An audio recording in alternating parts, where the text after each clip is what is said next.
Yeah, I can see it. Okay, and let's see, I don't think, okay, I don't have a cursor, that's fine. Should I just start? Yeah. Okay. All right, thank you very much. I'm very happy to be invited to give a talk here. I'm going to be talking about some recent work I did together with Fayez Abu-Jamaye, Spencer Chang, and Miranda Chen. So there's a lot of effort that's being devoted to measuring the Higgs couplings in the standard model, but it's worth keeping in mind that the current standard model measurements that we already have actually predict those couplings with more accuracy than we're going to get, at least for quite a while, maybe forever, as we measure standard model parameters more accurately. So here there's a table with some projections for what the expected accuracy is from the high luminosity LHC. These are reported in terms of these kappas, which are essentially signal strengths. They are ratios of the experimentally measured couplings to the standard model predictions. So if these couplings are already predicted to high accuracy, we're certainly not learning more about the standard model. We're not going to have a more accurate determination of standard model parameters. Why are we measuring them? Well, obviously the answer is that we are searching for new physics. We're actually kind of hoping it won't agree, these measurements won't agree with the standard model, so that we will have discovered some new physics beyond the standard model. And there are two broad classes of physics that can give rise to these deviations. First are, there might be light particles, for example, that mix with the Higgs, or just run in loops and modify couplings. And if these particles are light enough, we would hope to be able to explore them with LHC direct searches. But I'm going to be focusing on the other possibility. It could also be that the new physics is at very high energy scales, not directly accessible to the LHC. And we're seeing the indirect effects of new physics. In that case, what we want to know is, the most pressing question is this new physics at a scale that it can be a realistic target for future colliders? So that's the question that I want to try and address. And so in this talk, I'm going to be talking about completely, I claim, model-independent implications of these Higgs coupling measurements for physics at high energies. So here's the outline of my, and so let me just say what the basic idea is. I thought my outline slide was coming next.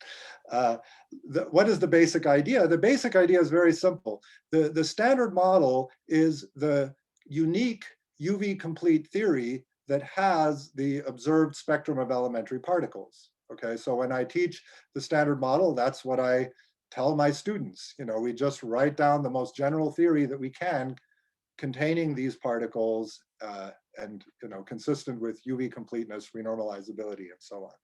So what that means is that if we see anything, any observation that contradicts with the standard model, okay, and if there's no new degrees of freedom nearby,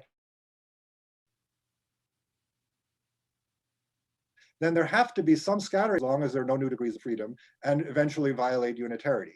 This will be true for any deviation measured from the standard model. And then we can use that to put a model-independent upper bound on the scale of new physics, right? Now, I'm not able to advance my slides. Okay, all right. Sorry, I'm having some trouble with this. This is far from being this is not exactly a new idea, right? So back in the 1970s, Lee, Quigg, and Thacker used the same idea to say that the standard model without a Higgs boson or without a Higgs sector was incomplete, and used this to estimate that the Higgs sector had to appear below a TeV, which of course was a great success story. The LHC decades later was able to discover the Higgs. And so I'm kind of hoping that history might repeat itself here, right? If we see some deviation from the predictions of the standard model, we will be in the same situation or a similar situation as the standard model without a Higgs. We will know that the theory breaks down at some energy scale that we can then hope to use as a target for future experiments. So the outline of this talk, first of all, I'm going to explain the basic reason why there are unitarity bounds of the kind that I'm talking about. Then I'm going to go through in detail and discuss the case of the Higgs cubic coupling. I'm going to be explaining the methods, the tools, and so on that we use, and some of the results that we get about what can we learn if there's an observed deviation in the cubic coupling. And so I'll go through the methodology in some detail for that case, and then at the end, the last part of the talk, I'll talk about the results for general Higgs couplings. Okay, so let's assume for a moment that the standard model Higgs cubic coupling does not agree with the standard model prediction. So I've parameterized here by this parameter delta 3. It's basically the fractional deviation of the measured coupling from the standard model value.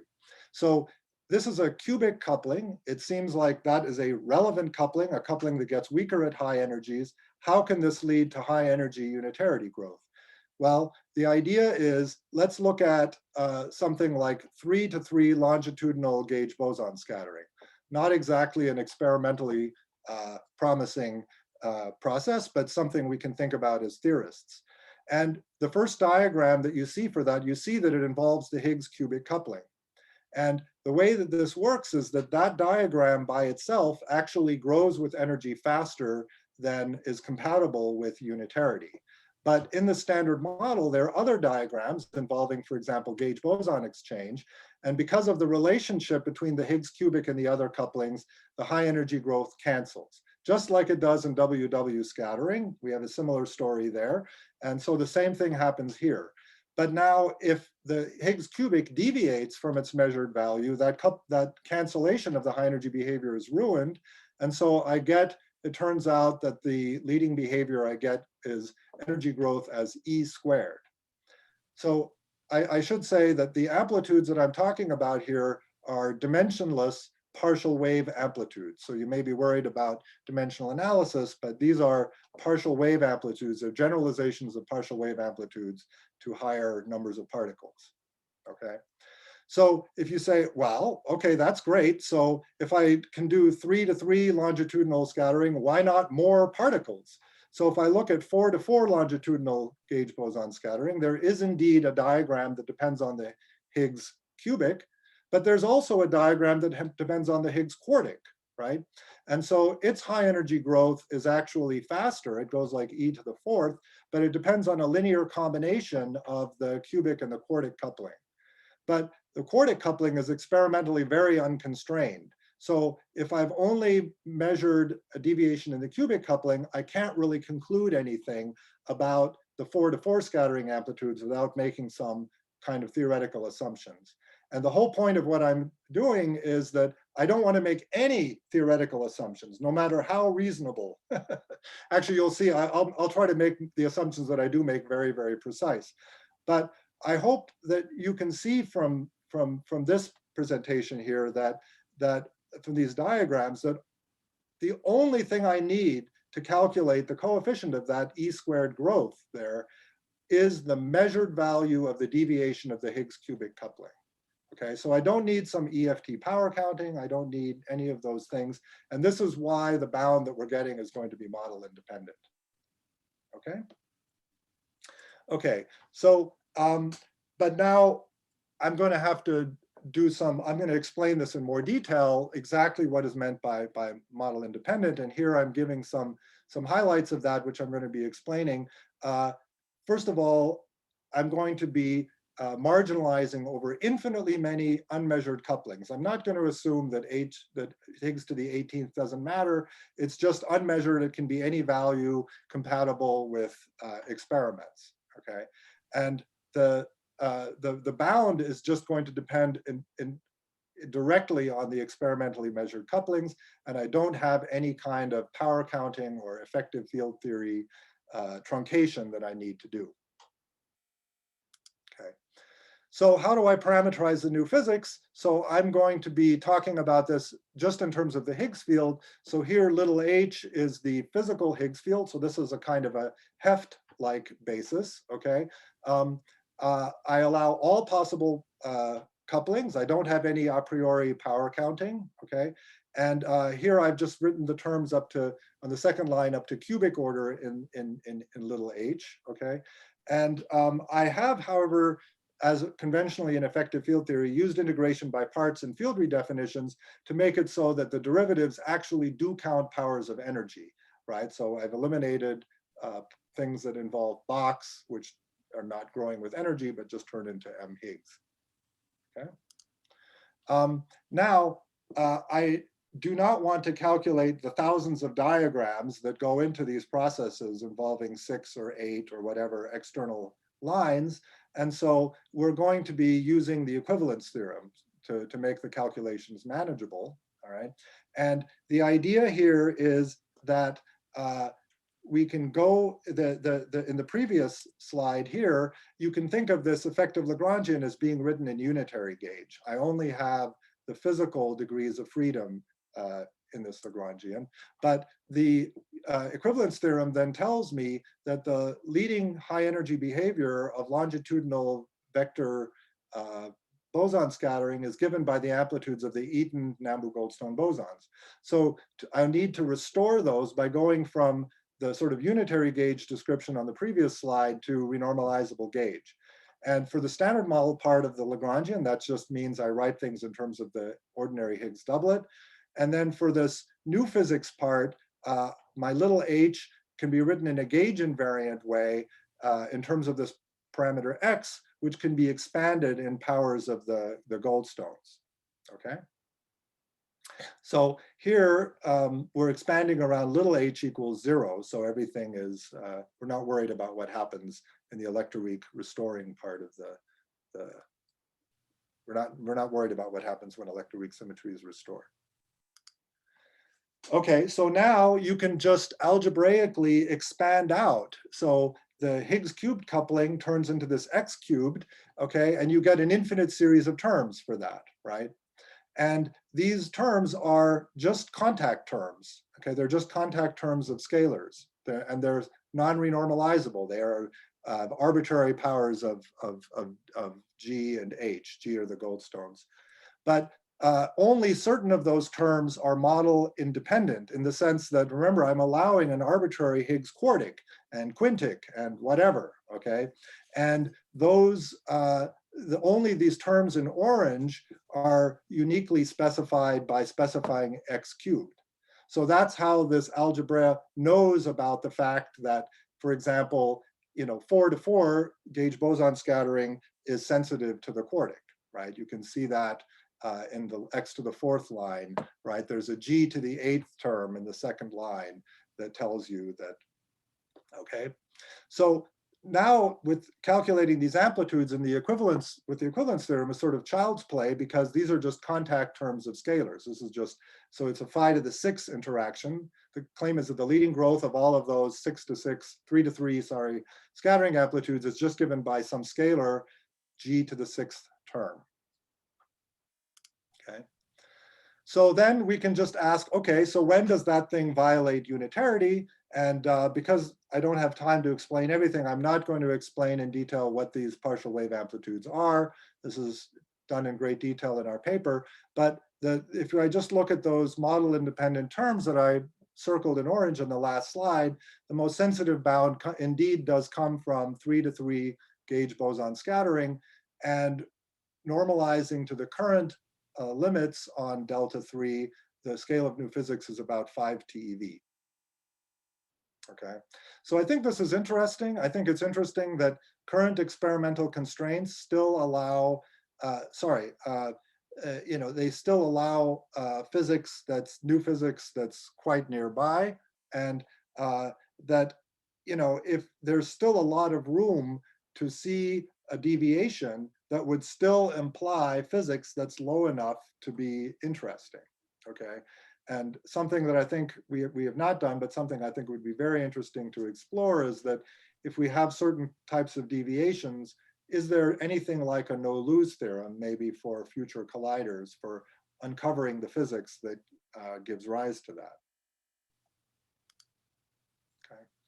So I want to say a little bit more about the model independence, because I think that's very important, okay? So one thing is that if I go back a few slides, I was getting this bound from this g to the sixth term, okay?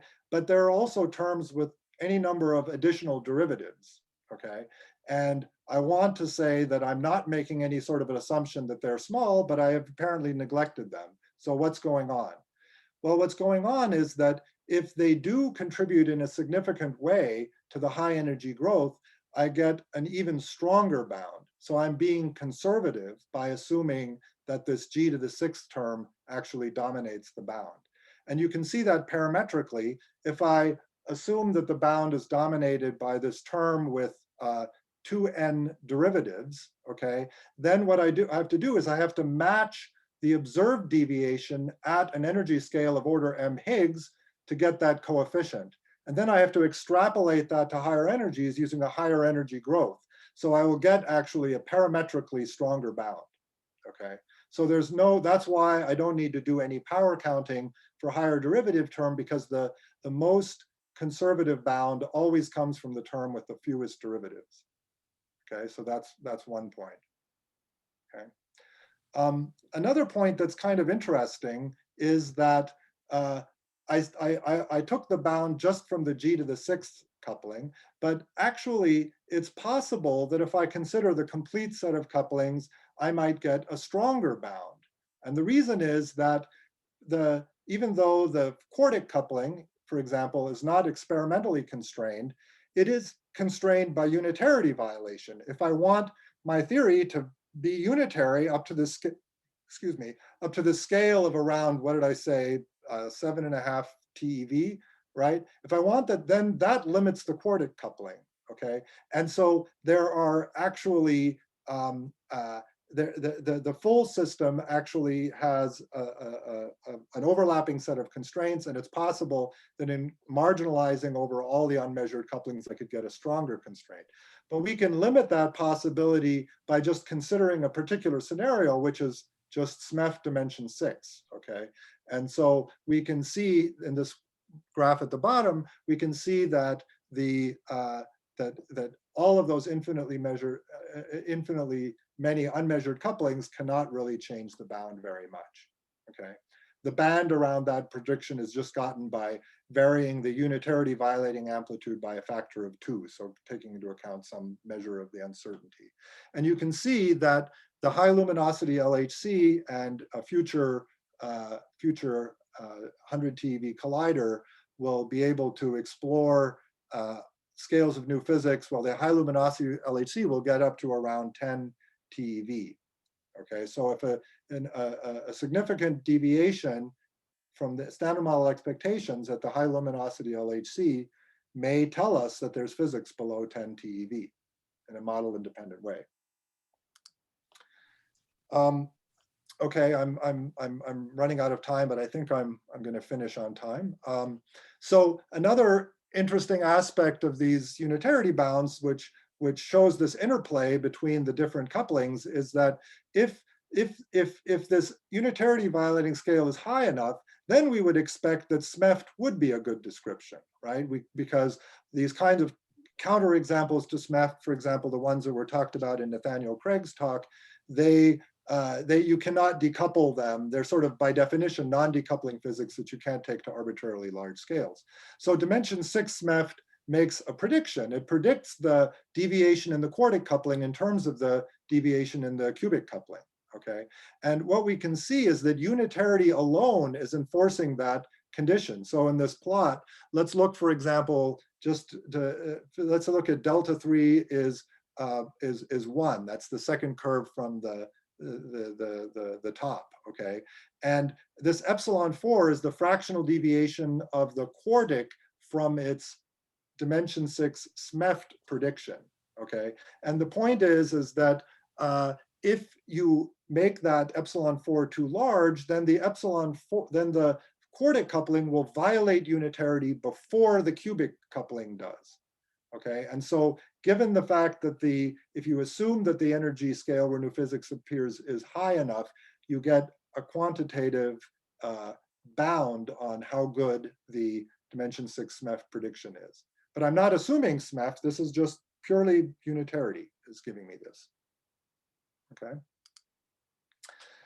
Okay, so that was sort of a summary of what we did for the cubic coupling.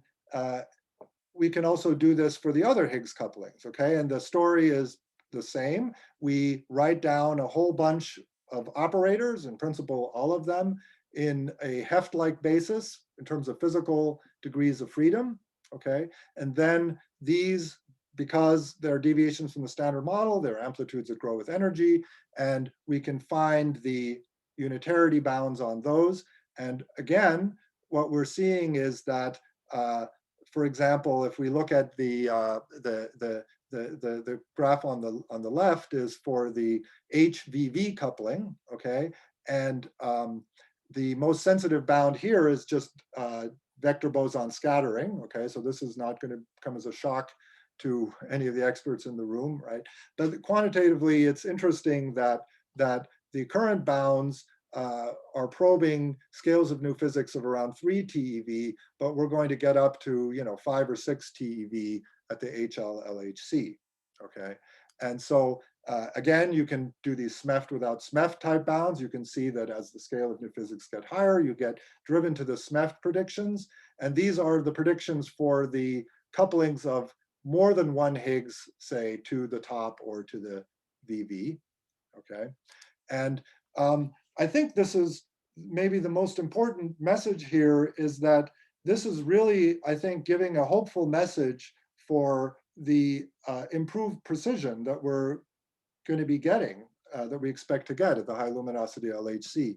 So this plot here shows the deviations in the HVV and the HTT couplings. The dark circle are the current bounds, and the little circles are the expected HL-LHC errors, right? And of course, it's traditional when you do these analysis, you show those expected errors, assuming the standard model is correct. That's the dark dashed line. But if I'm allowed, as a theorist, I'm allowed to dream and imagine that instead we found that red oval over there. Okay, so I just moved it over. I don't know that the errors are exactly the same there. So this is not a real analysis, but it's just to give I would expect them to be similar. And you could see that if that was the result of the high luminosity LHC, okay, we would know that there's new physics below 4 TeV. And yet those values that they would be getting would be 100% consistent with our current knowledge of those couplings. So there's really room for discovering something that would be a clear indication of physics beyond the standard model and would point to an energy scale that we can actually hope to explore, perhaps in some of the lifetimes of the people and listening to this talk. So my conclusions, I want to say that the Higgs coupling measurements give a model-independent bound on the scale of new physics. We have an efficient tool, which you can learn about in our paper if you want the details, for how to calculate the leading energy dependence for multi-particle partial wave amplitudes. And I think there's a hopeful message that the LHC, high luminosity LHC measurements may force us to have, may point to new physics at an experimentally accessible energy scale. We would be back in the 1970s, which was a great time as far as I'm concerned. I was a teenager then.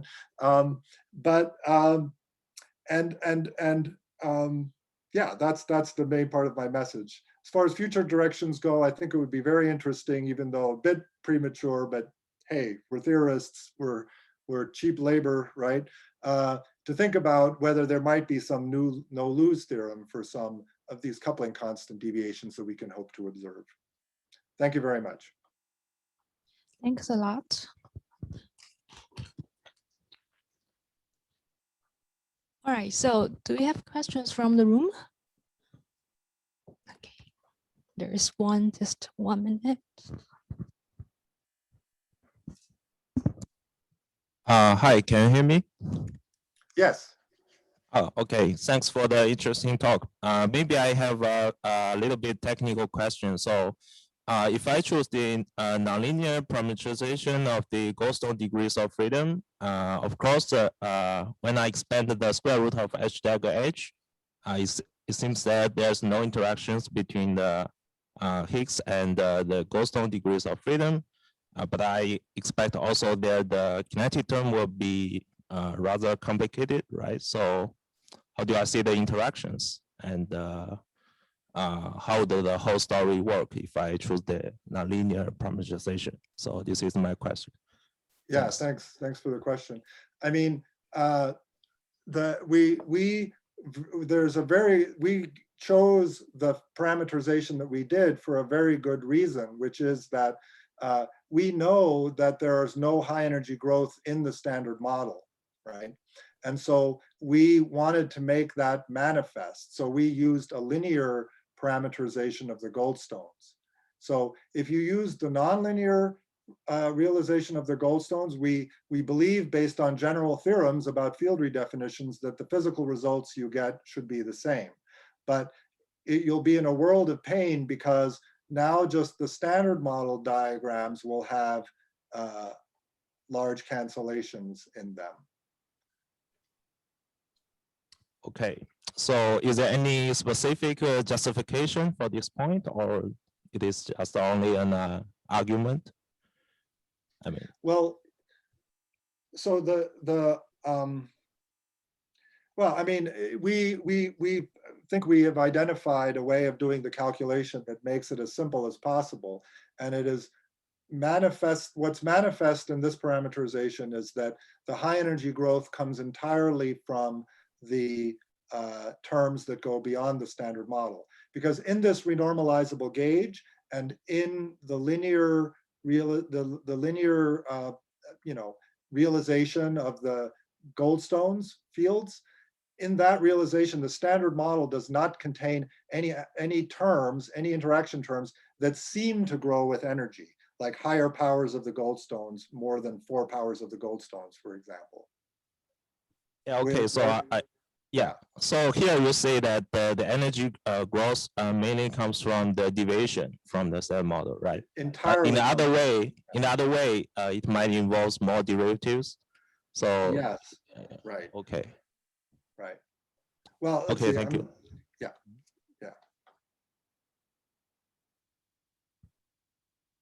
All right, more questions from the room? I don't see any. Let me check. Is there any question from the Zoom? If you do have, just raise your hand. I don't see any hands up. So let's thank Markus again for the nice talk. And thank you very much. Thanks. So we will take a 10-minute break.